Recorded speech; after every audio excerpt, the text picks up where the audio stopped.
Did you know that within the next few years, NASA's space shuttle will launch and return to the Earth for the last time? For more than 25 years, the shuttle has been the primary way NASA astronauts have traveled above Earth's atmosphere in what we call low Earth orbit.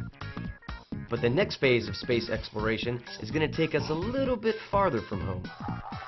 The last time humans walked on the moon was during the Apollo 17 mission back in the early 70s. As part of its new vision for space exploration, NASA figures it's about time to revisit our old lunar stomping grounds. Of course, the space shuttle wasn't designed for that type of flight. So, NASA scientists and engineers are now busy developing Constellation, the next generation space vehicle that will carry astronauts to the moon, to Mars, and maybe beyond. Constellation will be made up of two main parts: the Ares rocket launch vehicle and the Orion crew exploration vehicle. Ares 1 and Orion will be used for the missions to the International Space Station and for the missions to the moon. The Orion will carry the crew. Ares 1 is the rocket that will take Orion into space. The moon missions will also include a second launch. The Ares 5 rocket will carry cargo and the very important Altair, the new lunar lander. Altair and Orion will hook up or rendezvous after the launch, and the astronauts will move from Orion into Altair. Altair will then take humans to the moon's surface while Orion continues to orbit around the moon. Remember the shape of the Apollo spacecraft that went to the moon all those years ago? Well, NASA engineers thought, why change something that we know works really well? I want to know more about that. In order to meet the requirements of the vision for space exploration, that shape was chosen. One of the reasons is we have a lot of knowledge of that vehicle shape from Apollo. It's a compact shape, so you have less weight, and less weight means less launch vehicle to launch it, so you have smaller launch vehicles, which is less expensive. The result? The Orion spacecraft looks very similar to the Apollo spacecraft, except it's a lot bigger.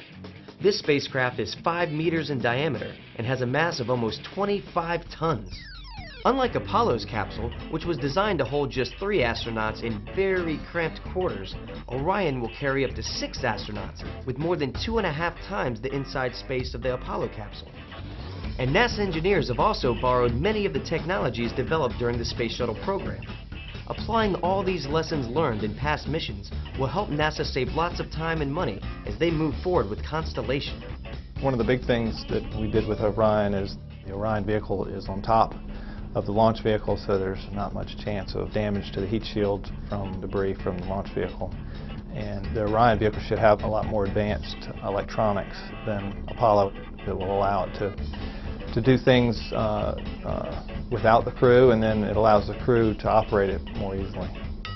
Orion's launch abort system will be capable of pulling the spacecraft and its crew to safety in the event of an emergency on the launch pad or at any time during ascent before it gets out of the Earth's atmosphere. Orion's power and propulsion systems are in a special section called a service module. It is found right below the Orion capsule, covering the entry heat shield during launch and in-space activities. This helps protect the shield from damage until it's needed. Orion will be launched into low Earth orbit by the Ares 1 crew launch vehicle. To keep the crew as safe as possible, Orion and its abort system will be placed at the top of the Ares 1 rocket.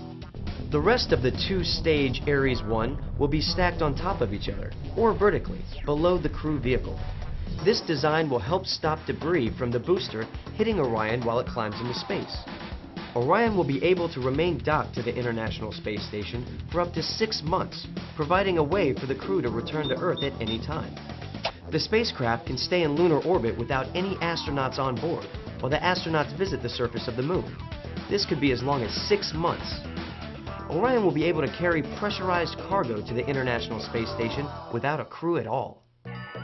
NASA wants to have Orion flying its first missions to the space station by the year 2014 and possibly make its first trip to the moon sometime around 2020.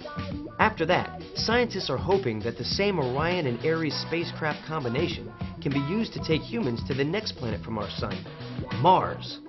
The next 20 years will be incredibly exciting for NASA and everyone interested in America's space exploration program.